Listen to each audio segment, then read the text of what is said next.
नमस्कार दोस्तों, आज के वीडियो में हम बात करेंगे एग्लोनिमा पौधे के बारे में कि कई बार सर्दियों के बाद, जैसे एक तो ये अभी ये डोरमेंसी में था और इसके बाद कई बार इसमें क्या होता है, इसके पत्ते गलने शुरू हो जाते हैं, पत्ते गल गल के गिरने शुरू हो जाते हैं। ये देखिए, ये एक और गल रहा है, बिल्कुल पूरी तरह से ये सड़ चुका है पत्ता। धीरे धीरे पहले ये पीला पीला हो जाता है, ब्राउन होता है, सॉरी ब्राउन होता है, पीला नहीं होता, और ब्राउन होकर फिर ये गल जाता है बिल्कुल। तो ये इसका एक कारण क्या है, ये क्यों इस तरह से गल के पत्ते टूट जाते हैं, तो ये इसके बारे में आज हम पूरे इसके वीडियो में बात करेंगे आज के वीडियो में। और इसको कैसे हम बचा सकते हैं। अगर इस तरह से पत्ते गल जाएंगे तो एक तरह से मेरा तो पौधा आराम ये धीरे धीरे गल ही जाएगा। तो इसको हमें बचाना है, उसके लिए हम क्या करेंगे, क्या हमें इसका उपाय करना होगा, तो ये सारी चीज़ें, ये सब बातें हम आज इस वीडियो में करेंगे। तो एग्लोनिमा का जो पौधा होता है उसको हम सुंदरता के लिए, साथ साथ ये एयर प्यूरिफाइंग प्लांट भी है, उसके लिए उगाते हैं। और इसको हम सेमी शेडेड और इंडोर प्लांट के रूप में रखते हैं। सेमी शेडेड एरिया में रखेंगे या फिर छाया में रखेंगे। ज़्यादा तेज़ धूप इसको बर्दाश्त नहीं होती। लेकिन इसका जो कारण है, पत्ते गलने का जो कारण है, वो है इसकी जड़ों में सड़न शुरू हो जाना, जड़ें गलनी शुरू हो जाना। क्यों गलती हैं जड़ें?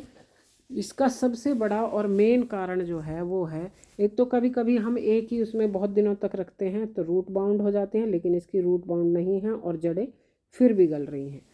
तो इसका मेन कारण है ओवर वाटरिंग।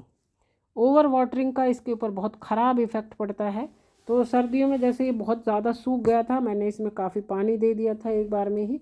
उसके बाद बारिश हो गई और उसके बाद फिर क्या हुआ कि धूप भी नहीं निकली। और तो ये इसमें क्या, ये जो पानी ज़्यादा समय तक रहा, मिट्टी ज़्यादा समय तक गीली रही। हालांकि मिट्टी मेरी बहुत पोरस है, उसके बावजूद ज़्यादा लंबे समय तक अगर ये गीला रहता है तो इसकी जड़ें देखिए आप गलनी शुरू हो जाती हैं, काफ़ी इसकी जड़ें गलनी शुरू हो जाती हैं।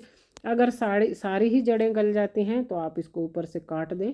ये देखिए पानी जैसा उसमें निकल रहा है, इस तरह से जड़ें इसकी गल चुकी हैं पूरी तरह से। तो जितनी भी गली सड़ी जड़ें हैं वो निकाल दें, नीचे से थोड़ी सी काट दें। और इसका इलाज यही है कि सबसे पहले तो आपको ये जो मिट्टी, जिस मिट्टी में ये है, उस मिट्टी को बदल के आपको नई मिट्टी में इसको लगाना होगा।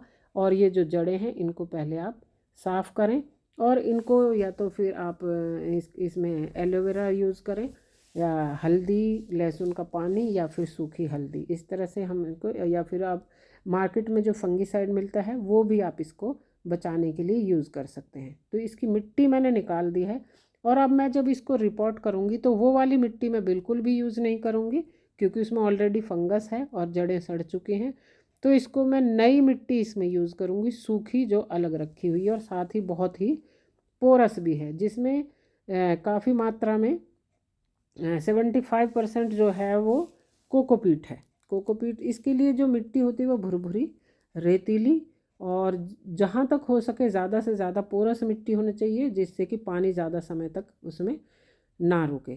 तो इसको भरने के लिए इसमें मैं बहुत ज़्यादा मिट्टी नहीं रखूँगी, और पोरस रखने के लिए इसमें नीचे कुछ सूखे पत्ते वगैरह डाल दूँगी, और जो मिट्टी है वो डाल दूँगी। नीचे सूखे पत्ते डालने का एक ये फ़ायदा हो जाता है कि उससे जो है वो मिट्टी ऊपर से जो है छेद बंद नहीं करती जल्दी से।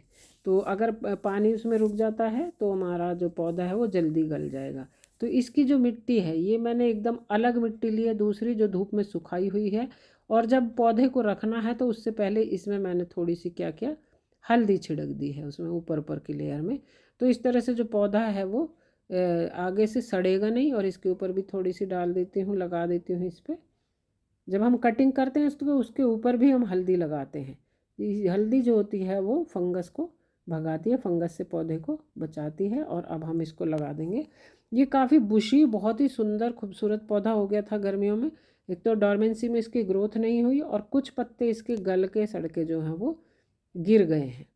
तो अब मैं इसको दोबारा से रिपोर्ट कर देंगे अगर हम, तो ये हमारा पौधा बच जाएगा। लेकिन अगर हम उसी में कोशिश करते रहेंगे इसको बचाने की, तो ये पौधा नहीं बचेगा। धीरे धीरे जो है, क्योंकि जड़ों में अगर गलन शुरू हो जाती है, सड़न शुरू हो जाती है, तो उसको साफ़ करके नई मिट्टी में लगाना बहुत ही ज़रूरी है।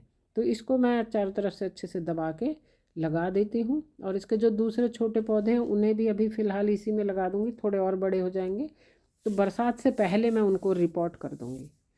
इसमें पानी देने का हमेशा ध्यान रखना है। पानी जब आपकी लेयर लगभग 1 इंच तक सूख जाए, खूब अच्छे से जब सूख जाए, तो आपको इसमें पानी देना है। पानी बहुत देर तक खड़ा नहीं रहना चाहिए, इसीलिए इसकी मिट्टी जो है वो पोरस होती है। तो इसके पत्तों के गलने और सड़ने का यही कारण होता है। ये बहुत ही खूबसूरत होता है, एकदम पिंक कलर का मेरा ये पौधा है। इसमें फूल भी आता है। फूल को अक्सर हम काट देते हैं, क्योंकि इस पौधे को हम फूलों के लिए नहीं बल्कि पत्तों के लिए ही उगाते हैं। देखने में बहुत सुंदर है और साथ ही ये एयर प्योरीफाइंग प्लांट भी है, इंडोर प्लांट है। तो ये जो छोटे इसके साथ में पौधे हो रहे हैं, ये भी, इनमें भी फंगस आ रही है, काफ़ी सारा ये सड़ रहे हैं। तो इनको भी एक बार साफ़ करके हल्दी वगैरह लगा के मैं इनको भी अभी इसी गमले में लगा दूँगी, क्योंकि अभी इसकी जड़ें इतनी ज़्यादा नहीं हुई हैं बड़े पौधे की भी कि अलग लगाना पड़े, बाद में उसको रिपोर्ट कर दूँगी। तो ये दोनों, ये इससे रूट प्रोपेगेशन हो जाता है। कटिंग से भी हम इसको उगा सकते हैं, लेकिन इसकी रूट्स में से अपने आप ही पौधे निकलने शुरू हो जाते हैं। जैसे ये लंबे लंबे जो हो रहे हैं, ये दूसरे पौधे बन रहे हैं। ये जड़ें नहीं हैं बल्कि इनमें पौधे बन रहे हैं। यहीं से स्टेम इसकी निकल जाएंगी और जो है और नए पौधे तैयार हो जाएंगे। तो इस एक पौधे से 3 पौधे इसमें बन चुके हैं। पहले भी मैंने दूसरे गमले में लगा रखा था, 2 और पौधे लगा रखे हैं। और एक बार आप ख़रीद लेते हैं ये पौधा, तो आपका जो है दोबारा ख़रीदने की ज़रूरत नहीं पड़ती। और ये जैसे इसमें 3 रहेंगे, थोड़े बड़े होंगे तो बुशी होके अच्छे भी लगेंगे। तो अब क्योंकि इसकी मैंने जड़ें हटा दी हैं, मिट्टी भी बदल दी है, हल्दी इसमें डाल दी है, फंगस नहीं लगेगी, तो अब ये पौधा चल जाएगा। पानी का इसमें विशेष रूप से ध्यान होता है, रखना होता है। जितने भी इंडोर प्लांट्स हैं उनको पानी ज़्यादा नहीं देना होता। सर्दियों में इसको मुश्किल से मैंने पूरे महीनों में ही 3 या 4 बार पानी दिया गया है, क्योंकि मिट्टी सूखती नहीं है। अगर इसकी मिट्टी में हाथ लगा के देख लेते हैं हम, अगर मिट्टी गीली है तो बिल्कुल भी पानी नहीं देना होता। सबसे बड़ी इसकी सड़ने का कारण यही होता है। अगर आपने ओवर वाटरिंग कर दी तो आपका पौधा ख़राब होगा ही होगा। अगर आपको अपने पौधे को बचाना है तो ज़्यादा पानी नहीं देना। और इस मिट्टी में गोबर की खाद भी मिली हुई है, तो इस तरह से फंगीसाइड का आप यूज़ कर सकते हैं अगर शुरू शुरू में है। नहीं तो आपको इसको रिपोर्ट करना ज़रूरी है अगर पौधे को बचाना है।